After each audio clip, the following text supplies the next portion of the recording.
Usaha sesumbar akan kembali menyerang Iran, Presiden Amerika Serikat Donald Trump belakangan menyatakan menunda rencana serangan militer ke Iran. Penundaan diklaim atas permintaan beberapa negara sekutu di Timur Tengah. Come to me and they've said we were getting ready to do a very major attack tomorrow. I've put it off for a little while, hopefully maybe forever, but possibly for a little while, because we've had very big discussions with Iran.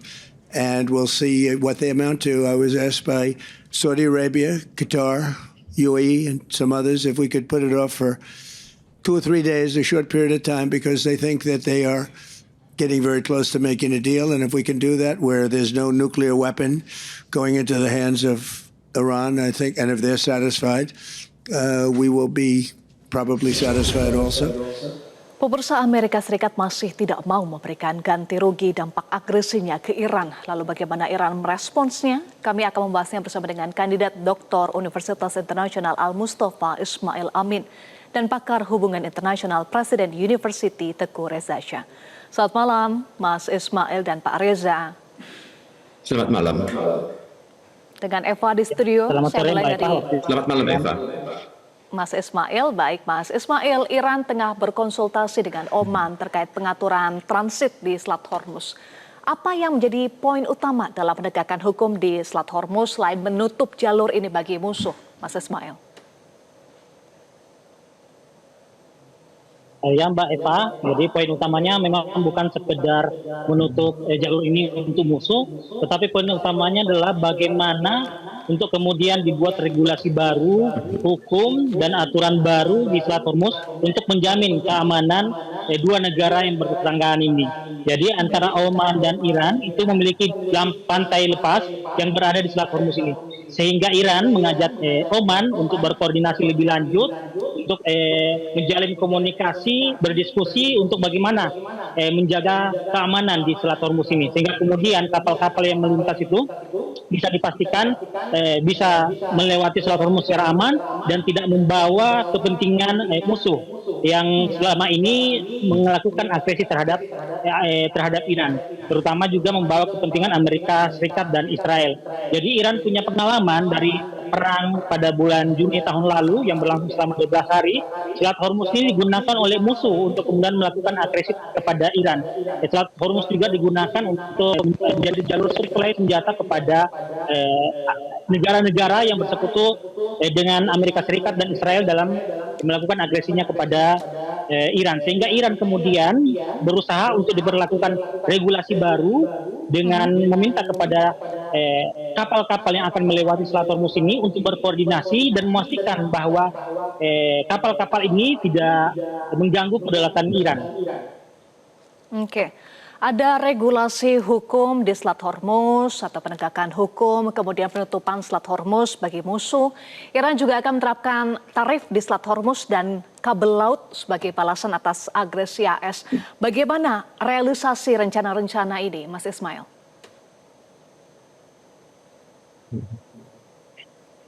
Jadi sebenarnya semua yang hendak dilakukan oleh Iran ini adalah upaya bentuk defensif mereka, upaya pertahanan mereka, karena memang sejak awal Iran telah memberikan ultimatum kepada Amerika Serikat maupun Israel bahwa bahkan menyebutkan secara rinci langkah-langkah yang akan diambil jika kemudian negara mereka diserang.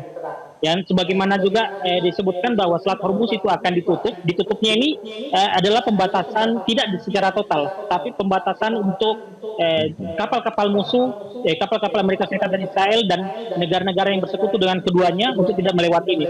Karena ini terkait dengan keamanan dan kedaulatan negara Iran, termasuk juga pemutusan internet. Itu semua adalah bagian dari upaya Iran agar Amerika Serikat kemudian menghentikan blokadenya, menghentikan agresinya, dan kemudian bisa duduk berunding dengan Iran mencapai kesepakatan yang baik bagi semua pihak.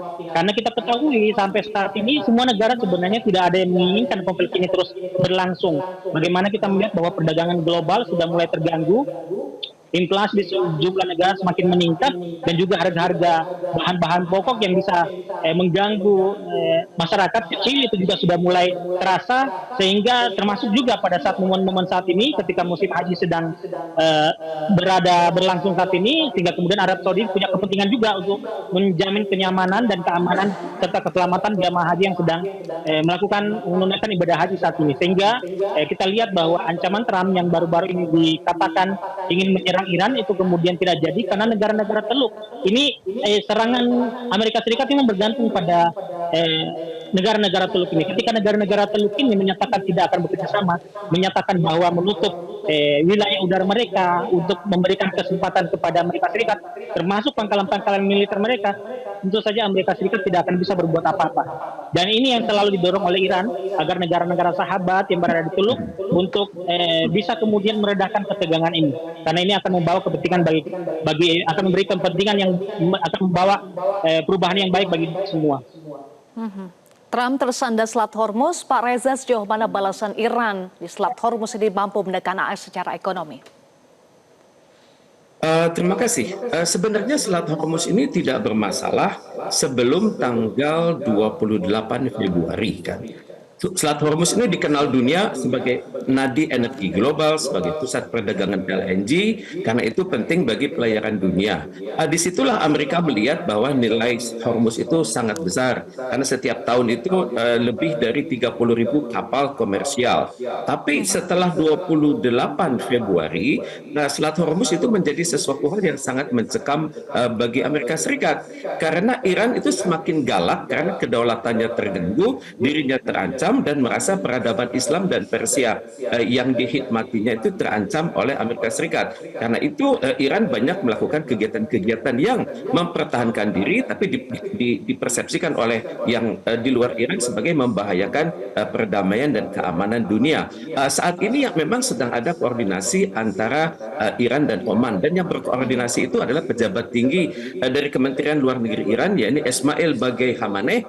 Ini saat ini menjabat juru bicara Kementerian Luar Negeri Iran, dan kalau Iran melakukan dialog itu biasanya dialog itu berdasarkan riset, dan dialog itu dilakukan dengan tetangganya sendiri yang berada di sisi lain dari Selat Hormuz, dan untuk itu diperkirakan mereka akan berbicara tentang aturan-aturan waterway, kemudian aturan lintas secara aman, kemudian juga saling berbicara tentang tensi-tensi regional yang ada saat ini dan bagaimana menyikapinya. Dan kalau berurusan dengan Oman, memang secara psikologis Oman menganggap bahwa Iran ini adalah abang, sehingga posisi dari Oman itu adalah mendukung kebijakan Iran. Sama sekali kalau sudah menyangkut keamanan dan navigasi, dalam hal ini juga Oman sering menjadi penengah untuk meredakan ketegangan antara Iran dengan negara-negara di sekitarnya. Dan untuk itu dapat diperkirakan akan ada aturan-aturan baru dari Iran dan Oman, dan untuk itu memang saat ini sedang didiskusikan misalnya perihal persyaratan kapal komersial, kemudian bagaimana aturan biayanya, bagaimana kalau ada aksi-aksi militer atau aksi-aksi sipil sebenarnya melakukan fungsi-fungsi militer, dan ini adalah yang sedang dibahas oleh kedua negara tersebut. Karena di Hormuz ini saben hari kalau saat normal itu lintasannya luar biasa, kapal-kapal itu bisa aja kapal tanker minyak kimia, kapal pengangkut LNG, kapal kontainer, kapal curah, dan juga kapal militer. Jadi urusannya ini sangat sensitif, akan melibatkan ahli-ahli hukum dari kedua negara, dan saya belum melihat ada peranan dari ahli-ahli dari PBB yang biasanya berkecimpung lewat United Nations Convention on the Law of the Sea. Rasanya penting juga bagi Iran dan Oman untuk mengundang ahli-ahli dari PBB agar tidak disalah persepsikan oleh pihak luar seolah-olah mereka menggunakan Hormuz itu hanya untuk kepentingan nasional mereka. Padahal Hormuz itu adalah selat internasional yang aturan-aturan mainnya itu dikenal dalam hukum internasional. Demikian. Oke. Ada sejumlah aturan nanti di Selat Hormuz termasuk komersial, tetapi Iran menegaskan pengetatan Selat Hormuz bukan sekedar finansial semata. Apa pesan yang ingin disampaikan Iran kepada agresor? Nanti kita akan bahas lagi usai jeda. Pemirsa tetaplah bersama kami. Pemirsa, kami akan menghadirkan sejumlah tajuk utama koran Iran yang pemberitaannya didominasi soal sikap Iran menghadapi agresor. Pemerintah Iran juga secara terbuka dikritik oleh media lokal. Salah satunya kritik agar pemerintah tidak terjebak diplomasi barat. Koran Shop Eno memuat tajuk utama mengenai efektivitas dan kehadiran para anggota parlemen dalam mengawasi jalannya roda pemerintahan di tengah situasi yang sensitif. Sementara koran Javan memuat pernyataan Presiden Pezeshkian yang menyatakan atau menegaskan Iran tidak akan mengorbankan kehormatan negara demi kenyamanan sesaat. Koran Fatan Emrose menuliskan soal gertakan kosong Trump dengan ilustrasi gedung Federal Reserve dan tank. Kemudian koran Hamsahri memuat berita soal oknum penimbun barang yang berpotensi merusak stabilitas ekonomi yang digambarkan sebagai ular raksasa yang melilit pasar. Koran Jameja menuliskan sikap Presiden AS yang di satu sisi memunculkan retorika perang, namun di sisi lain dinilai memohon untuk membuka jalur diplomasi dengan Iran. Lalu koran Parhik Tegan dengan tajuk utama usulan terakhir Iran kepada Donald Trump, sang pecundang, yang merujuk pada posisi tawar Iran di ranah geopolitik terhadap rezim Trump. Sementara koran Agah memberikan peringatan keras mengenai resiko jika Iran terjebak dalam jalur diplomasi atau kompromi dengan pihak Barat. Di koran Kaihan, redaksi mengenang pencapaian dan rekam jejak pemerintahan mendiang Presiden Ebrahim Raisi selama masa jabatannya yang singkat.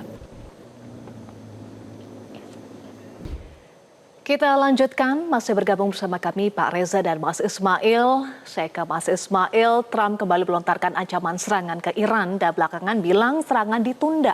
Di sisi lain perundingan terus diupayakan. Lalu bagaimana pemerintah Iran menjaga sikapnya agar tidak terjebak oleh AS dan Barat terkait dengan perundingan ini, Mas Ismail?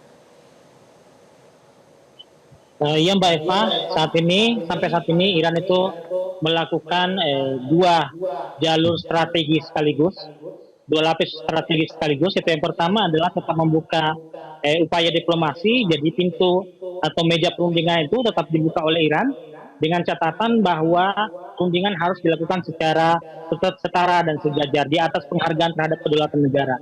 Yang kedua, jalur yang kedua adalah tetap mempersiapkan militernya, kesiapan militer, membangun kesiapan militer untuk mencegah dan menanggapi ancaman dan tekanan militer dari Amerika Serikat yang sampai sekarang masih terus disampaikan oleh Donald Trump. Sehingga melalui dua jalur ini, Iran tidak ingin agar kemudian dia tetap mendapatkan tekanan dan juga tetap tidak ingin datang ke meja perundingan dalam bentuk sikap menyerah, tetap ingin menjaga kedaulatannya, kehormatan negaranya, dan ini juga menjadi keinginan masyarakat. Masyarakat Iran tiap malam sampai saat ini masih terus melakukan aksi demonstrasi, unjuk rasa, melakukan pertemuan-pertemuan akbar di pusat-pusat kota, di lapangan, di tempat-tempat perkumpulan, lalu kemudian meminta kepada pemerintah dan juga pihak militer untuk tidak tunduk kepada Amerika Serikat.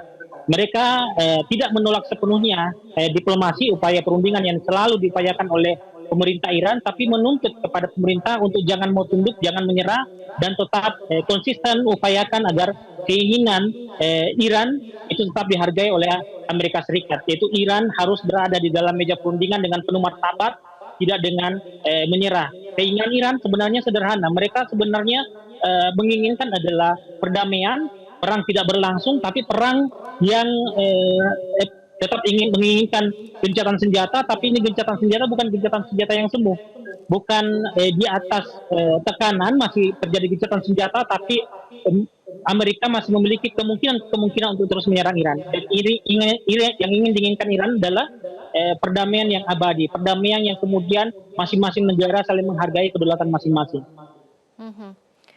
Iran terus memberikan pesan kedaulatan Iran. Iran juga menegaskan tidak mau didikte oleh kekuatan manapun, Pak Reza. Lantas bagaimana cara Iran untuk mewujudkan perundingan lanjutan agar tuntutannya, terutama soal penghentian agresi ini bisa terwujud, karena yang diinginkan adalah perdamaian yang abadi? Terima kasih. Saya pikir Iran tidak akan terjebak oleh retorika yang Amerika katakan ya.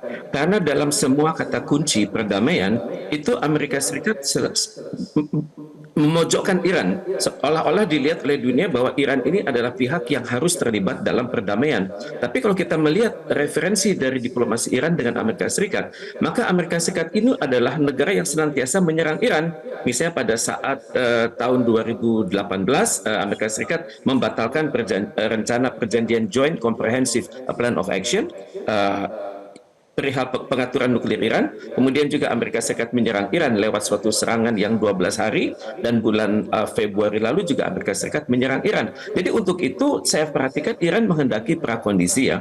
Prakondisi adalah tidak melakukan statement-statement yang merendahkan Iran, kemudian juga tetap menghargai kesetaraan antara kedua negara, dan yang Iran lakukan ini adalah persis seperti teori mengatakan civis pacem para bellum. Jadi kalau kita ingin damai maka kita harus siap untuk perang. Maka karena itu dapat dimengerti kalau peluru kendali Iran itu tetap fokus, entah itu namanya peluru kendali jarak pendek, jarak menengah, dan jarak panjang. Kemudian pada saat yang sama juga Iran itu sangat sulit percaya pada Amerika Serikat, dan di dalam negeri Iran dan juga di kalangan pimpinan Iran itu sudah ada kesadaran bahwa Amerika Serikat itu, dan juga terutama Israel, kalau berbicara itu pasti bohong, itu pertama. Dan yang kedua, kalau mereka membuat janji itu ingkar. Dan yang ketiga, kalau sudah terlibat dalam kesepakatan, mereka akan menggunting dalam lipatan. Ini adalah kepercayaan yang sudah mendarah daging dalam masyarakat Iran, terutama atas Amerika Serikat yang mereka sebut sebagai Syaitanul Akbar.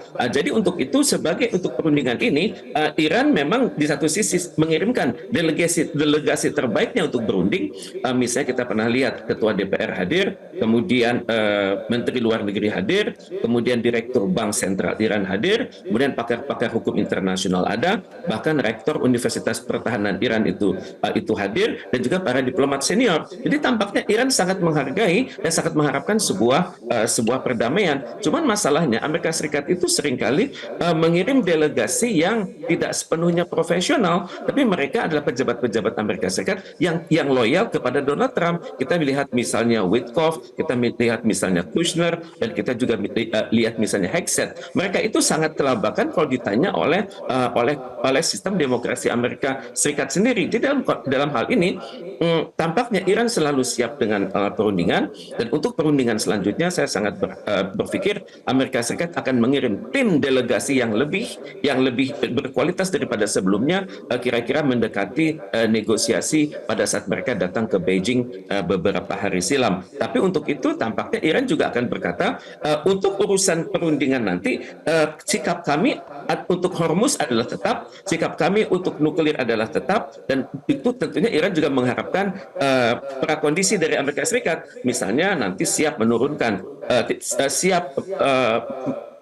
menormalisir sanksi primer PBB, sanksi sekunder PBB, dan juga membayar kerugian yang Iran terima akibat pemboman sistematis sejak bulan Februari silam, dan juga Amerika Serikat mengembalikan aset-aset Iran yang terkunci di bank-bank Amerika. Dan tampaknya untuk itu ya Amerika Serikat, inilah uniknya suatu negosiasi, masing-masing negara mengajukan syarat yang sangat tinggi, tapi diharapkan nanti dengan negosiasi selanjutnya di Pakistan, maka mereka berdua akan tiba pada suatu titik tengah yang dapat disepakati bersama. Karena bagi Donald Trump, keberhasilan sekecil apapun ini akan menjadi modal pada saat nanti Donald Trump berhadapan dengan Kongres, karena Kongres mulai mempertanyakan bukan hanya legalitas dari perang atas Iran, tapi juga aspek-aspek yang tidak bisa dijawab oleh Hegseth, misalnya berapa korban dari Amerika Serikat, berapa kerugian secara ekonomi, dan juga dampaknya bagi sistem keuangan dunia. Jadi untuk itu saya pikir Amerika Serikat akan mengirim delegasi yang lebih berkualitas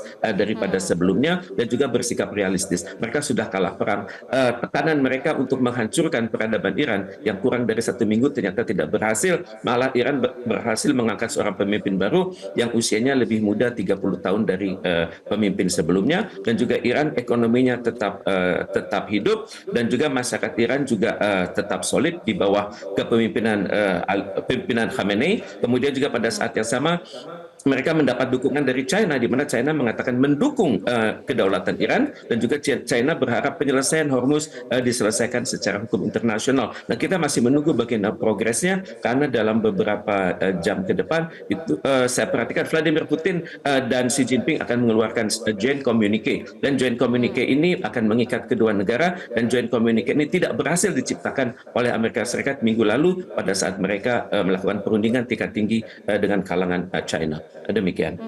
Baik, masih banyak dinamika yang akan terjadi, tetapi yang pasti Iran selalu siap berunding. Tetapi AS juga harus mengirimkan delegasi yang representatif dan berkualitas ya.